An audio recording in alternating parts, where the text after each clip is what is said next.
खुदावंद यीशु मसीह का स्वागत है और परमेश्वर यीशु मसीह के नाम में सलामती हो सभी दोस्तों। आज हम बात करना चाहेंगे कि क्रूस की कथा क्या है और क्यों हम उन लोगों को क्रूस की कथा सुनाते हैं। पहले भी हम देखते हैं कि जो है 2025 साल पहले यीशु मसीह आए थे और उन्होंने अपने आप को बलिदान किया था क्रूस पर, और वो कथा जो है आज हम लोगों को सुनाते हैं। उसके बारे में वो टेस्टमनी, हिंदी में कथा बोल देते हैं, हिंदी में टेस्टमनी बोल देते हैं, वो हम लोगों को सुनाते हैं। चलिए आज हम उस कथा को सुनते हैं और क्या क्या उसके अंदर लिखा गया है, क्यों यीशु मसीह जो है क्रूस पर चढ़ाए गए थे और क्या वो कथा है। फॉर एग्जाम्पल दोस्तों, हम आपको बात करते हैं कि यीशु मसीह जो है उनके बारे में प्रोफेसी हुई थी बहुत साल पहले, और वो यीशु मसीह जो है माता मरियम की कोख में आए और जो सरदूतों के द्वारा उनकी प्रोफेसी हुई और माता मरियम के पास आकर के उन्होंने कहा कि तू गर्भवती होगी और तेरे एक पुत्र उत्पन्न होगा और उसका नाम इमैनुअल रखना। और उसको इमैनुअल जो है नाम रखा गया। और जब परमेश्वर यीशु मसीह उत्पन्न हुए तो माता मरियम की जो है मंगनी हुई थी यूसुफ से, और यूसुफ जो है बहुत ही अच्छा व्यक्ति था, और उनके साथ जब वो शादी हुई थी तो वहां हम बात करते हैं उस समय की एक जो है प्रथा थी, जो कोई स्त्री जो है व्यभिचार करती थी वो पत्थरों से उसको मारा जाता था, और जो व्यभिचार के द्वारा गर्भवती होती थी उसको भी है मारा जाता था। तो मारा जाता था, तो वो कथा जो है आज हम लोगों को सुनाते हैं। और क्यों सुनाते हैं, वो कैसे सुनाते हैं, तो आज हम उसी के बारे में जिक्र कर रहे हैं दोस्तों। काफी समय से जो है हम टेस्टमनी के द्वारा हम लोगों को बताते हैं कि यीशु मसीह जो है ऐसे हुआ, बहुत सारी इस तरीके से हम सुनाते हैं। तो यीशु मसीह के बारे में जब ये बताया गया लोगों को, तो लोग, बहुत सारे लोग हैं विश्वास भी किया, बहुत सारे एंटी भी हो गए, बहुत सारे लोग गलत कमेंट करने लगे, बहुत गलत मतलब निकालने लगे। लेकिन क्रूस की कथा हकीकत में है क्या, आज मैं वही आप लोगों के सामने लेकर आया हूं कि जब प्रोफेसी हुई तो उस समय ऐसी प्रथा थी जो औरत विचार करती थी तो उसको पत्थरों से मारा जाता था। तो यूसुफ और मरियम जो है, यूसुफ को तो नहीं पता था, माता मरियम के जब कोख के अंदर यीशु मसीह आए तो उसको पता लगा कि मैं गर्भवती हूं। जिस मंदिर में वो सेवा टहल करती थी उसकी जो दासी थी उनको भी पता लगा, याजक था उनको भी पता लगा कि, और उनको उनके ऊपर भय छा गया, क्योंकि उस टाइम एक हेरोदेस राजा था और वो बड़ा ही क्रूर व्यक्ति था, और वो जो है अपनी प्रजा को बहुत तंग करता था, अपनी ही महिमा के लिए बहुत से लोगों को तंग करके जो है यहूदियों को भी तंग करता था। और जब ऐसा हुआ कि उसको पता लगा कि जो सैनिक थे और जो उसके मंत्री थे उन्होंने बताया कि एक जो है बच्चा पैदा होगा जो यहूदियों का राजा बनेगा।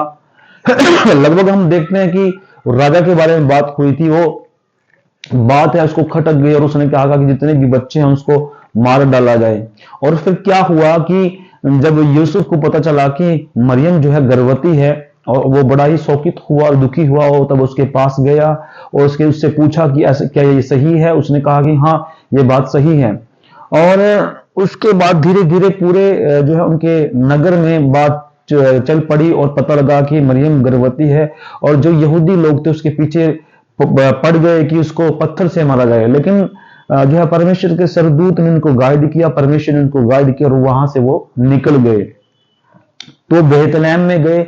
बेतलेहम में जाने के बाद उनको यीशु मसीह का जो है दर्शन हुआ। बहुत से शास्त्री लोग आए और बहुत सारे सोना चांदी और मणिक्य बहुत सारी चीजें लेकर आए और यीशु मसीह के दर्शन किए, और दर्शन करने के बाद जो है उनको वो वापस चले गए। और जब वो उसके एरिया में आए, सबसे पहले उसके एरिया में आए, हेरोदेस के राज्य में आए, और जब वहां आए यरूशलेम के अंदर आए तो उसने कहा कि तुम्हारे यहाँ एक जो है बच्चे के बारे में सुना है कि वो यहूदियों का राजा है और वो प्रभु है, उसके द्वारा उद्धार होगा।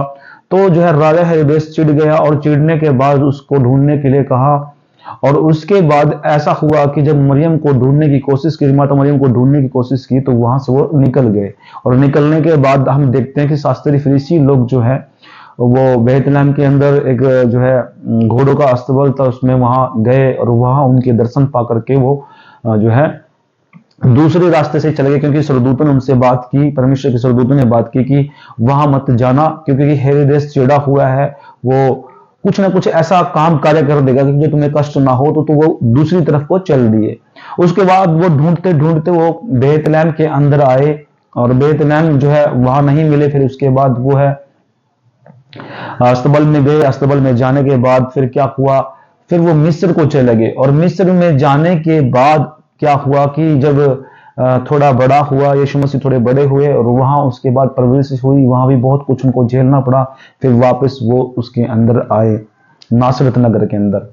यानी 3-4 स्थान जो है उन्होंने बदले, और बदलने के बाद वो नासरत नगर में आए। नासरत नगर जो है, वहां से परमेश्वर यीशु मसीह की जर्नी शुरू हुई। और कथा जो है यीशु मसीह की, तब यीशु मसीह जो है सबसे छोटे थे, और कार्य करते हुए उन्होंने क्या किया कि प्रचार किया। जब छोटे थे मंदिर में गए, जब यीशु मसीह और जो है उनकी माता मरियम और यूसुफ मंदिर में गए, वहां छोड़कर वो जो है यीशु मसीह के बारे में बात, परमेश्वर यहोवा के बारे में बातें करने लगे। और करने के बाद जो ऐसा हुआ कि उनको ढूंढने लगे, और उनको ढूंढकर जब लेके आए, तो उन शास्त्रियों के शास्त्री शिष्यों से बातें करने लगे परमेश्वर के राज्य की। अब उनको लगा कि ये छोटा सा बच्चा परमेश्वर के राज्य की बातें करता है, तो उनको बहुत अचंभित हुआ, और बहुत जो है खुशी की बात भी उनके मन में हुआ कि ये स्वर्ग के राज्य की बातें कैसे जानता है। तब जो है माता मरियम यूसुफ जब उनको लेकर आए वापस, जब तक वो 30 साल के नहीं हुए तब तक वहां रहे। उसके बाद वो है उनकी जर्नी शुरू हो गई। और कथा ये है कि यीशु मसीह इस दुनिया के अंदर इसीलिए आए थे कि वो अपने आप को हमारे लिए, हम सब के लिए, जितने भी रिलीजन है, जितने रिलीजन के लोग हैं, ट्राइब्स, जिनकी जितनी भी ट्राइब्स हैं, उन जातियों के लोगों के लिए, सबके लिए यीशु मसीह ने अपने आप को बलिदान किया था। वो क्रूस पर चढ़ाए गए थे, और ऐसे क्रूस पर चढ़ाए गए थे जो श्रापित है। और ये टॉपिक जो है अगले हम वीडियो में करेंगे कि क्रूस की श्रापित मृत्यु यीशु मसीह ने क्यों ली, और वो श्रापित मृत्यु क्यों थी, तो उसके बारे में बात करेंगे। तो अभी हमारा जो वापस टॉपिक पर आते हैं, तो बात करते हैं यीशु की कथा।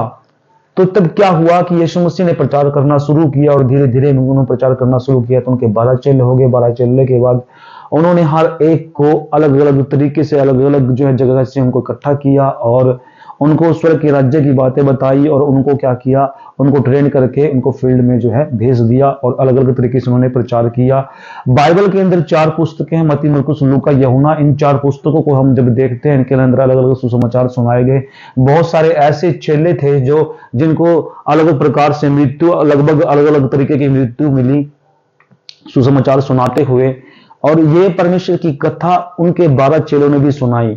और उनमें से एक चेला जो था यहूदा जो है, उसने क्या किया, और यीशु मसीह को 30 सिक्कों में बेच दिया। और बेचने के बाद वो पछताया, और उसने हैंग कर लिया। शैतान ने उसके मन में डाला कि उसने गलत किया। वो शर्मिंदा हो गया, और उसको ऐसा अंदर महसूस हुआ तूने बहुत बड़ा गलत कार्य किया। इस प्रकार जो है उसने हैंग कर लिया। और धीरे धीरे क्या हुआ, तो 11 चेले रह गए। 11 चेले गए, उनकी अलग अलग तरीके से मृत्यु हुई। और यीशु मसीह की भी क्रूस पर चढ़ने से है जो है मृत्यु हो गई। ये कथा जो है हम परमेश्वर के लोगों से सुनकर, ट्रेंड होकर हम लोगों के बीच में सुनाते हैं। ये कथा परमेश्वर यीशु मसीह की है, और ये सत्य है, मानने योग्य है, क्योंकि यीशु मसीह जो है परमेश्वर राजाओं का राजा है, वो प्रभुओं का प्रभु है।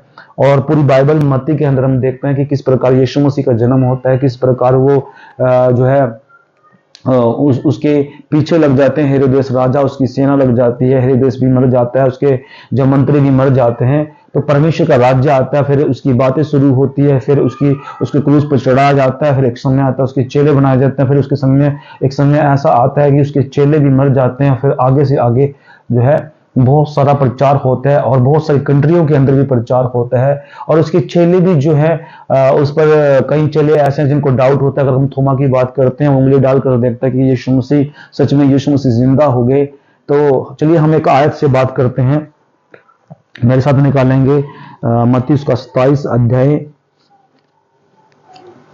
तो यहां हम पढ़ते हैं 24 आयत में पढ़ेंगे, 27 की 24 में। जब पिलातुस ने देखा कि कुछ बन नहीं पड़ता, परंतु उससे उसके विपरीत हुल्लड़ बढ़ता जाता है, तो उसने पानी लेकर भीड़ के सामने अपने हाथ धोए और कहा कि मैं इसी इस धर्मी के लहू से निर्दोष हूं, तुम ही जानो। और यहाँ हम देखते हैं कि यीशु मसीह जो है निर्दोष थे, धर्मी व्यक्ति थे, और पिलातुस ने भी माना कि वो सच में एक धर्मी व्यक्ति थे।